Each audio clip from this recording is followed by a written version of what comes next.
Well, hello, Michael here. Looking again today at Psalm 52, specifically verse 6 through 9 for the exposition. This psalm, which may be subtitled, The Steadfast Love of God Endures. And we're going to go ahead and read those 4 verses. Verse 6 The righteous also shall see and fear and shall laugh at him. Verse 7 Lo, this is the man that made not God his strength, but trusted in the abundance of his riches, and strengthened himself in his wickedness. Verse 8 But I am like a green olive tree in the house of God. I trust in the mercy of God forever and ever. Verse 9 I will praise thee forever, because thou hast done it, and I will wait on thy name, for it is good before thy saints. And so we turn to the Treasury of David, as written by Charles Spurgeon, for the exposition. Verse 6 The righteous, the object of the tyrant's hatred, shall outlive his enmity, and also shall see before his own face the end of the ungodly oppressor. God permits Mordecai to see Haman hanging on the gallows. David had brought to him the tokens of Saul's death at Gilboa. And fear, holy awe shall sober the mind of the good man. He shall reverently adore the God of providence, and shall laugh at him, if not with righteous joy, yet with solemn contempt. Schemes so far-reaching, all baffled, plans so deep, so politic, all thwarted. Mephistopheles, outwitted, the old serpent taken in his own subtly. This is a good theme for that deep-seated laughter which is more akin to solemnity than merriment. Verse 7 Lo, look ye here, and read the epitaph of a mighty man, who lorded it proudly during his little hour, and set his heel upon the necks of the Lord's chosen. This is the man that made not God his strength. Behold the man, the great, vainglorious man. He founded a fortress, but not in God. He glorified in his might, but not in the Almighty. Where is he now? How has it fared with him in the hour of his need?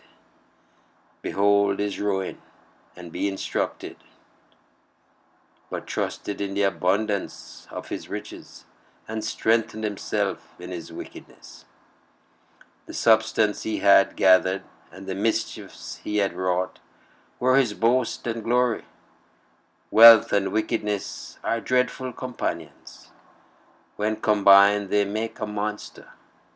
When the devil is master of moneybags, he is a devil indeed. Beelzebub and Mammon together heat the furnace 7 times hotter for the child of God.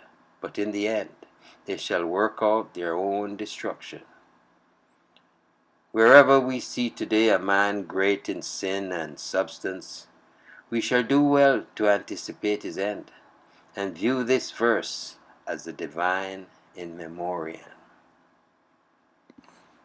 Verse 8 But I, hunted and persecuted though I am like a green olive tree. I am not plucked up or destroyed, but am like a flourishing olive, which out of the rock draws oil, and amid the drought still lives and grows.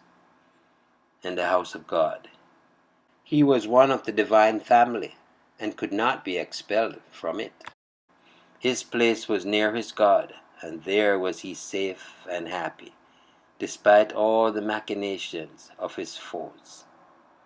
He was bearing fruit, and would continue to do so when all his proud enemies were withered like branches lopped from the tree.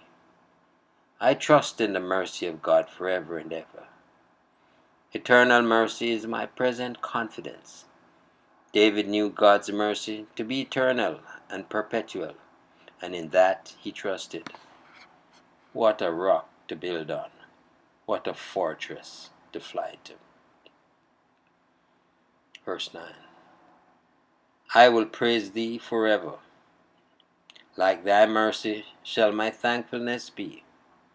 While others boast in their riches, I will boast in my God. And when their glorying is silenced forever in the tomb, my song shall continue to proclaim the loving kindness of Jehovah. Because thou hast done it. Thou hast vindicated the righteous and punished the wicked. God's memorable act of providence, both to saints and sinners, deserve and must have our gratitude. David views his prayers as already answered, the promise of God as already fulfilled, and therefore at once lifts up the sacred psalm, and I will wait on thy name. God shall still be the psalmist's hope. He will not in the future look elsewhere. He whose name has been so gloriously made known in truth and righteousness is justly chosen as our expectation for years to come. For it is good before thy saints. Before or among the saints, David intended to wait, feeling it to be good both for him and them to look to the Lord alone and wait for the manifestations of his character in due season. Men must not too much fluster us. Our strength is to sit still.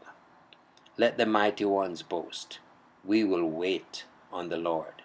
And if their haste brings them present honor, our patience will have its turn by and by, and bring us the honor which excelleth.